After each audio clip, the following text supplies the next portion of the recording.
Thanks so much for joining us. I'm Lynda Kinkade. Welcome to CNN Newsroom. Well, right now in the centre of Paris, smoke is billowing as thousands protest for the second week in a row.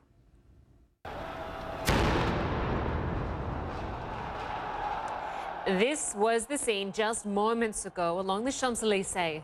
Arrests are being made as thousands protest rising fuel prices and the French president's policies. Police are also responding by firing tear gas and water cannons at the crowds. Well, Jim Bitterman joins me now from Paris. And Jim, these protests have been going from early this morning, starting much earlier than expected. People protesting not just the price of fuel, also just the general cost of living. Exactly, Linda. In fact, it started off a week ago with mainly a protest about fuel, but now it's just generalized. People are tired of paying high taxes. They're tired of paying fuel prices, but also cost of living's gone up. Pensioners are worried about their pensions.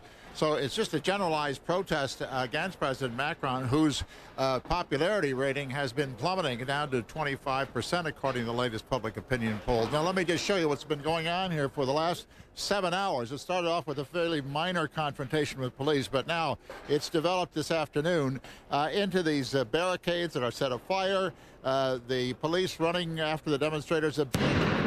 That noise you just heard was that of one of the large tear gas cannons that they used to shoot up multiple bursts of tear gas. And then, ironically, just a few minutes ago, they turned on the Champs-Élysées Christmas lights. They were turned on for the first time on Thursday. And that normally marks the beginning of the shopping season on the Champs-Élysées. But I can tell you there are very, very few people doing any shopping on the Champs-Élysées today.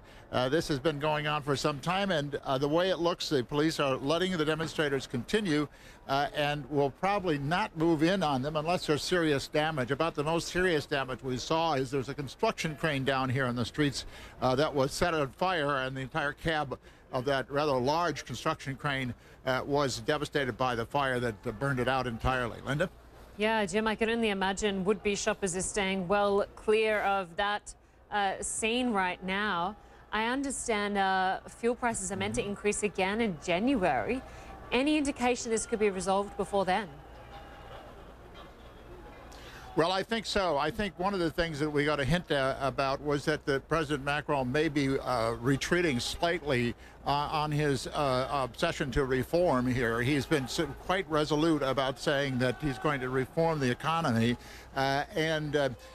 Just earlier, like I think it was about Friday afternoon, when the Élysée Palace announced that he would be saying something about this demonstration and something about fuel prices on Tuesday. So we don't know what he's going to say, but something that I imagine he'll be aiming to improve the situation, or at least pacify the folks who are out on the streets today. Linda? Yeah, that's exactly what is needed right now. Jim Bitterman for us in Paris. Thanks so much.